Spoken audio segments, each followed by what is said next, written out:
Hello student, I am Arun Kumar from Beautiful Mind IS.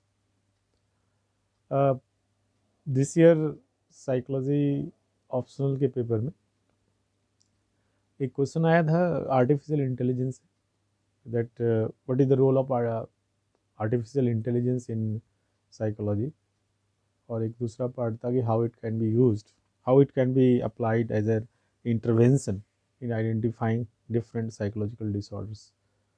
So many students thought that it is very complicated. It is a 20 mark questions. So see the thing how it can be applied. So this one is a very innovative kind of thing. You need to give suggestions. They are not asking just that where it has been applied successfully. You can give suggestions that in future or present where it can be applied. And first one, what is the role of AI? AI is the modern buzz, everybody is everywhere you will find AI, artificial intelligence.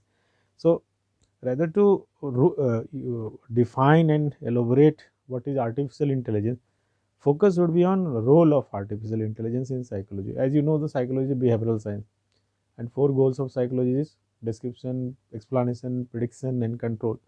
So in all these goals and in endeavor to achieve all these goals, how AI is used.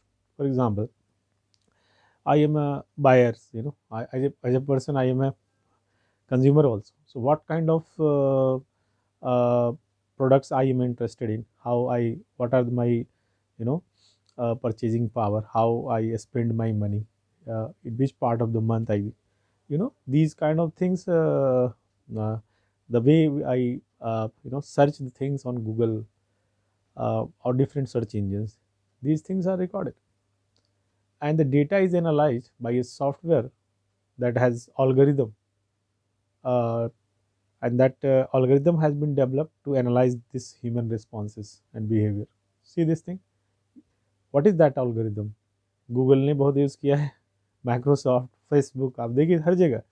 As a consumer मैं एक example दे रहा हूँ कि how see in description what is what product I am interested in and why I am interested in that things. अगर किसी को test आया है एंड उनको पता चला है कि इनका जो पर्टिकुलर प्रॉब्लम है, तो now what will be the your further interest, prediction, explanations, that if you have all these things, then why you suppose you are writing that I lost my job, and then अब आप अपने खर्चे में कमी करोगे, ये वो explain भी कर सकता है, प्रिडिक्ट भी कर सकता है.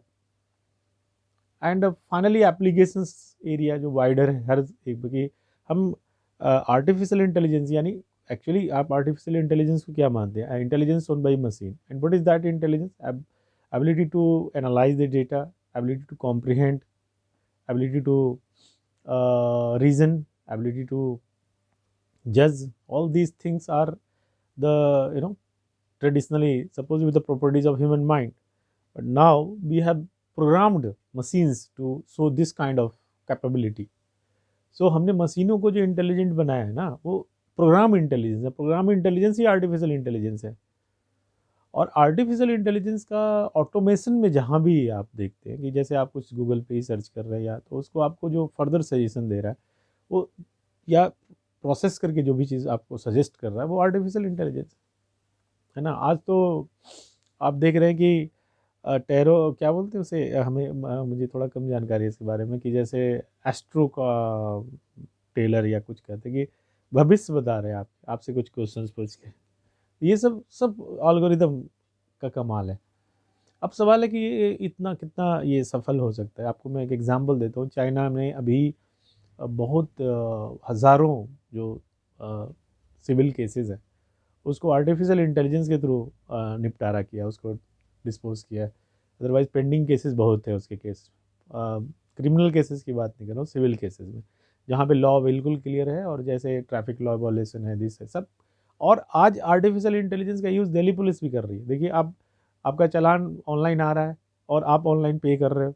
ये ऑनलाइन जो आपने रेड लाइट जंप किया या नहीं, वो केवल मैनुअली जज नहीं हो रहा, वो सिंपल है कि आपके फोटोग्राफ्स आ रहे हैं, उस पर जज है, और वो सॉफ्टवेयर जज कर रहा है कि यस ट्रैफिक वायलेशन का केस है या नहीं. देखिए आप आर्टिफिशियल दिल्ली पुलिस के काम को कितना कम कर दिया।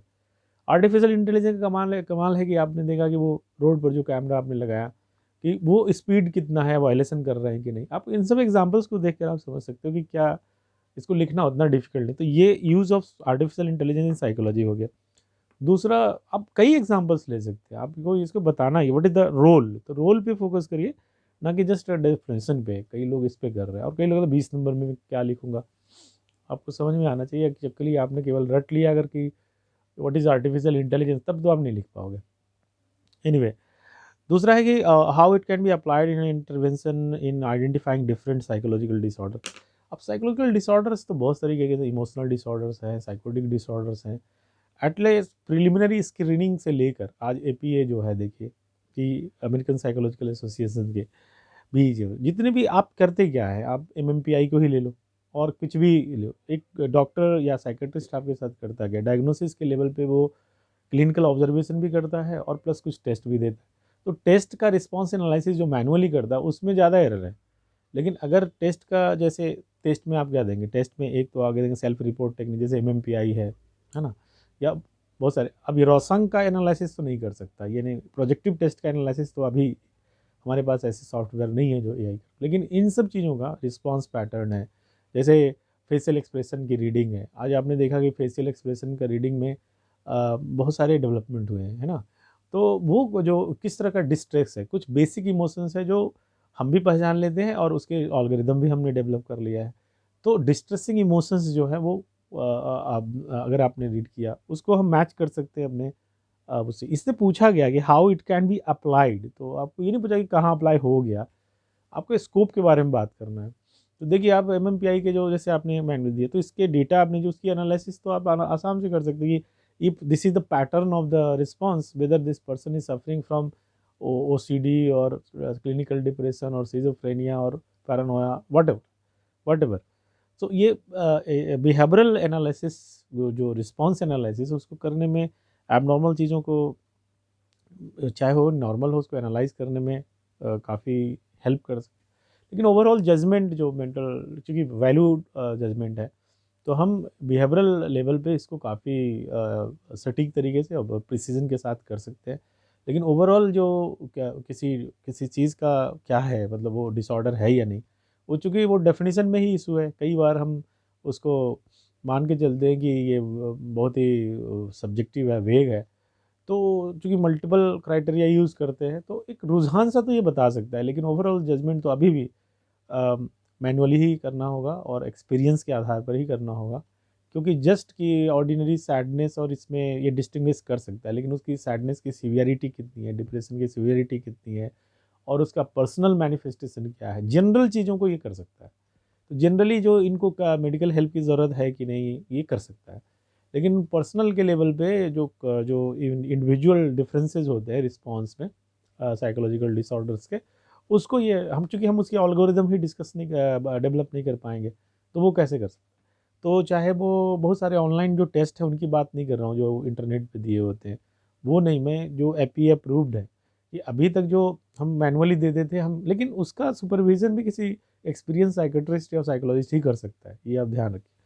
तो इतना ज़रूर है कि इसका एआई का यूज़ जो है डायग्नोस्टिक में बहुत ज़्यादा है। डायग्नोसिस में खास करके जो मैनुअल एरर हैं उसको कम करने में, और जो एक्सपीरियंस साइकेट्रिस्ट ने उससे तो लाख गुना यही बढ़िया होगा। बहुत सारे ऐसे हैं जो एक्सपीरियंस नहीं होने के कारण अनाप-शनाप भी डायग्नोसिस होते हैं। आपने मेंटल डिसऑर्डर में देखा ही होगा, रिपोर्ट भी पढ़ा होगा। तो इस तरीके की सब्जेक्टिविटी को कम करने में काफ़ी अच्छा हेल्प कर सकता है। और ये सब स्कोप है इसके, आपको खास करके जो जो जो जिसमें बहुत ज़्यादा वैल्यू जजमेंट नहीं है जिन चीज़ों में, खास करके क्लिनिकल डिप्रेशन को देखिए, ये बहुत ही ऑब्जेक्टिव तरीके से भी डायग्नोज हो जाता है ना। लेकिन हो सकता है ओसीडी डायग्नोज करने में दिक्कत हो, लेकिन कम से कम कुछ चीज़ें ऐसी हैं जिस पे आसानी से किया जा सकता है। तो इसका स्कोप अभी भी है, और जैसे-जैसे हम और सोफिस्टिकेटेड एल्गोरिदम डेवलप करेंगे और जहाँ पे हम एनालॉजी का भी यूज़ कर पाएँ और थोड़ा ह्यूरिस्टिक्स को ज़्यादा रिफाइंड तरीके से यूज़ कर पाएँ, तो वो, लेकिन कुछ इंसाइटफुल चीज़ें होती हैं जो एक एक डॉक्टर क्लिनिशियंस को समझ में आता है कि हाँ, वो इमोशनल जजमेंट है और जो सोशल कॉन्टेक्स्ट का जजमेंट है मेंटल डिसऑर्डर के डायग्नोसिस में, वो अभी इस सॉफ्टवेयर के थ्रू संभव नहीं हो पाता। तो ये बेसिक चीज़ें हैं, अगर आप इसको लेकर आंसर बनाएंगे तो डेफिनेटली अच्छा आंसर बनेगा। और आप एग्जाम्पल कहीं से भी दे सकते हैं, देखिए मैंने कई एग्जाम्पल्स आपको दिए। तो ये मेंटल डिसऑर्डर्स के डायग्नोसिस में इसका कहते हैं how it can be applied as an intervention in identifying, तो बीच का है ये, फाइनल एंड नहीं है, बीच में कि कैसे इसको हम डायग्नोज करने में यूज़ कर सकते हैं। मैंने कहा कि एंड जजमेंट तो साइकेट्रिस्ट को ही लेना है, लेकिन कम से कम हेल्प तो बहुत कर सकता है, खास करके बहुत जितना उतना जितना हम अस्यूम नहीं। और आने वाले समय में जब इसका लेवल अभी बढ़ेगा, जैसे कि हमने स्पीड में, एक्यूरेसी में, हमने ह्यूमन जो कंप्यूटेशन का पावर है उससे आर्टिफिशियल इंटेलिजेंस काफ़ी आगे निकल चुका है। तो आप समझ सकते हैं कि फास्टर जजमेंट में भी, फास्टर डायग्नोसिस में भी, जिसमें टाइम लगता हो घंटों घंटों। अभी आपने डीप माइंड जो गूगल का है वो सॉफ्टवेयर देखिए कि उसने डीएनए का जो स्ट्रक्चर को जज करने में, जिसको करने में महीनों साल लगते थे, उसको उन्होंने मिनटों में करके दिखा दिया। तो ये है इसका स्कोप फ्यूचर में। तो आप इसी सब का एग्जांपल का यूज़ करके आप इसको अच्छा आंसर बना सकते थे। आई होप कि आपने अच्छा ही लिखा होगा, और अगर आने वाले समय में वो सब जो तैयारी कर रहे हैं उनको शायद इससे थोड़ा हेल्प होगा। Thank you. आने वाले वीडियोज़ में मैं और गाइड करूँगा कि प्रीवियस ईयर क्वेश्चंस को आंसर करते समय आप थोड़े से, अब ऐसे क्वेश्चंस आ रहे हैं जहाँ पे आप स्पॉन्टेनियसली भी लिख पाएँ, सोच कर लिख पाएँ। रेडीमेड आंसर कई कई बार आपके पास उपलब्ध नहीं होता। अगर माइंड फर्टाइल है, माइंड अगर आपने अगर चीज़ों को समझा है तो डेफ़िनेटली आप आंसर कर पाओगे। Thank you.